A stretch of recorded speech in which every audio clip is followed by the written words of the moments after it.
Welcome to Jessica's Homeschool.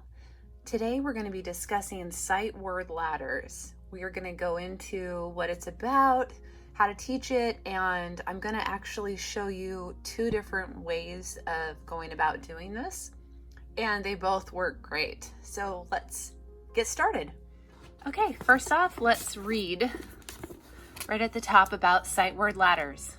The lesson will direct you when to work on sight words in about 30% of the lessons. This course emphasizes phonics. However, practicing these high frequency and irregular sight words will help the child recognize phonic patterns and gain confidence and speed in early reading. Number 1, it says have the child practice 1 to 2 ladders each time the lesson indicates to work on sight word ladders. Number 2, it says once a ladder is mastered, the child can read all the words the first time without hesitation for 3 lessons in a row, check the mastered box, and let the child color an item below. Once all the ladders are mastered, the ladders should be reviewed for 3 to 4 minutes when a lesson indicates to practice sight word ladders. So basically what this means is that when you are doing a lesson in your book, this happens to just be level 2, but this is in all the levels starting in level K. They have sight word ladders. In your book, when you're at the top of a lesson, say we're up here, this is lesson 3, this one indicates practice phonics cards. So that's not sight word ladders, that would be phonics for the day, and I have a whole video on how to do phonics, and you can see that. I'll put a link down in the description to how to do phonics cards and 2 different ways, a little tips and tricks on doing those. But let's go to the next lesson. This one over here, lesson 4, it happens to say right at the top, practice sight word ladders. So that is when you are gonna jump over to here. Now I want to tell you one more thing that I like to do with all of my books, and I mentioned this in my previous videos, but I like to go ahead and at the top of my books, I like to put little labels so that you know when you're jumping to certain things like sight word ladders. I've got a little sticky pad up here that says sight words, and then I can quickly flip back to it, and it just makes it really convenient. I'm going to kind of show you how different it looks in some of the lower levels. So again, I said this one is level 2. We're going to put that to the side. I have a level 1 right here, and sight words are written a little bit differently. You can see that they have them broken up like this. And then I am going to show you level K is also broken up a lot like level 1. So they have these smaller little charts for kids to read, but it's the same exact instructions on the side where it says to have the child practice 1 to 2 charts each day. So when they're done and they've practiced their charts and they've mastered it, they're more than welcome to color a picture over here. Sometimes it'll indicate color the cow, color the goat. My children didn't really want to color on here because they were doing so much coloring in their handwriting and books and sometimes with their lessons that they're just like, no mom, can we skip it? But your kids are more than welcome to color it if they want to. Otherwise, as long as they're practicing their sight words and they're mastering these while you're doing the course, that is what is important with this. Now that we've covered those issues, let's talk about teaching sight words. One thing that I like to do is when it's a day that we're supposed to do sight word ladders, we flip back to the page where the sight words are, and especially when you're very first starting out with the book, definitely always start with the first ones up here and you build your way down as time goes on through the course. And usually there's not very many sight words. Let me just show you. Like this one is level K, and it's just this page and that page. That's it. So that's for the whole entire year.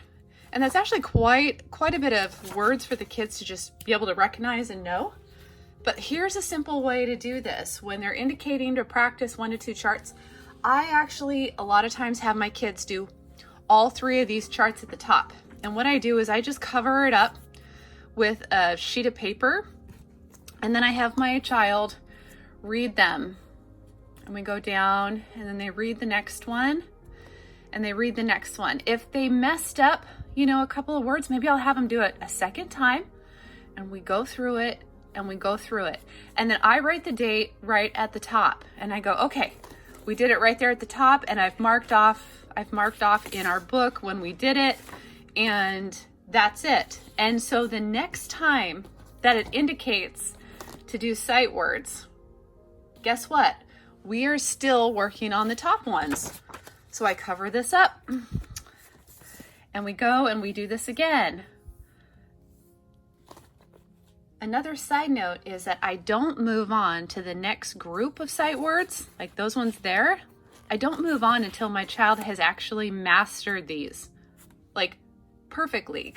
Because it's like every other lesson, when we come back to this, sometimes they'll still have a problem with one or two words or get something mixed up. And, you know, we just keep doing it.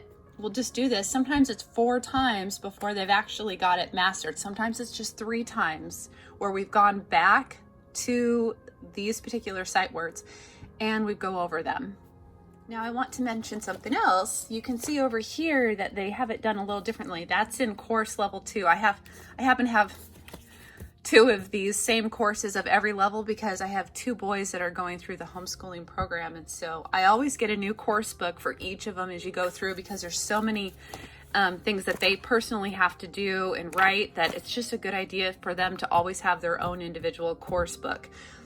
And we talk about that when I go over the level overviews for each level. But here we are with the tall ones. And what you can do is when it's a day for sight words, again, you can go ahead, and it's a good idea, the same piece of paper, because of the way I had it cut for the other levels, you can use it and kind of just cover it up. And you can have your child do 1, or sometimes I just cover it up for 2, and they do this row and this row. And then we'll do it again. I just want to make sure they've really got it nailed. And then I'll write the date at the top so I know that we covered it. Or maybe we just do 1 that day and we go over it, and then we go over it again. And then maybe I'll just go, okay, this one, now say that word. And I'll jump around and I'll just kind of point at different words that they could say to me. And then we're done with sight words for the day and we move through the rest of our lesson. I'm going to teach you one more trick. This is another way to kind of mix up doing sight words with your kids, and your kids will really like it. You can do this halfway through the year. Say they've mastered, you've done this, you've done this, you've done it all, they've mastered them all. Well, I have a different way of mixing it up and teaching sight words slightly differently. You can see on here, I put these little dots. I've got green dots, I've got blue dots, I have red dots, and I have black dots. Now, what that means is that I went ahead and I took some card paper and I wrote down the words. I cut out all these little pieces of paper. They're a little bit harder, like cardstock. So at the top, this is my green one. I went ahead and wrote all of the words right here that are the green words, and I wrote them all onto little cards. And what we would do is, if it's a sight word day, I would just pull out a stack and have my kids go through it really fast, kind of like you would do phonics, where you just kind of like flip the cards like this and they're reading the sight words. And then you can even mix the cards up and have them do it in any order. Or another idea, because all of these cards are cut out like this, you can place them on the ground, maybe in a big straight line in a hallway, or in a big huge circle on the floor in the living room, or just someplace that they can hop to each sight word and say it as they go. And that's like kind of like a little fun game that they can do too with doing sight words, but it kind of mixes it up for the day. And you've maybe scrambled these all up, put them on the floor, or they can go and put them on the floor. They don't mind doing that. You can just hand the stack to your kids, have them put it out on the floor, and then they have to try to race. You could even time it. Sometimes I've done things where I'll time them and see how fast they can get through the stack. And sometimes the older kids, my older son wants to like do it too. And I'll be like, sure, you can do it too, and we'll time you guys and see who can, do it faster. So that's kind of fun to turn it into doing sight words as a game. Inside the lesson, I would write next to wherever it said phonics on the lesson, I would write that we did the green phonics for the day, you know, because I had, these are my green ones. And then I just keep them in a baggie like so. And this is another way to do it. You could even get these prepped out at the beginning before you start the curriculum for this level. You could prep out your sight words. If you're using like level 2 here, you could do it with 2 groups of words and label these like green, put a little dot, and then label, you know, these ones right here could be purple or whatever color, orange or yellow, and just write out the words on some pads like this, on little index cards, and use them. So I like this. This is a great way to do it. And when my kids have mastered like all of their sight words, then I know that they can go ahead and pick whichever color they want to do for the day. I'd be like, okay, which color would you like to do? And once, say they did all of their red ones, I had another baggie. This is a bigger sandwich bag. And I would take this little, you know, these are like snack size baggies. And this is a sandwich bag. I would take this and put it in here. This usually happened to be, if you've watched my videos on doing phonics, this is where like part of our phonics cards would be in here too. So I would know that my kid had worked on phonics that week and they've done this sight word packet for the week. And so then the next day, if it's a phonics day, they're running through these cards and I put them in here. And then the next day after that, maybe they picked this one. I put them in here because we did those for the week. And all they have left to do is just these ones to work on. So that's an option too when you are doing sight words. I hope that you found this video helpful for teaching sight word ladders for your children. Please subscribe to the channel so that you don't miss another important homeschooling video, and feel free to pass on this video to other people that might be homeschooling their children or other people that are questioning homeschooling and how to do it and where to start. I have videos in regards to all of this, and I'm going over curriculum overviews and how to homeschool and tips and tricks. So stay tuned as we are going to be covering a lot of different things, and thank you so much for watching this video.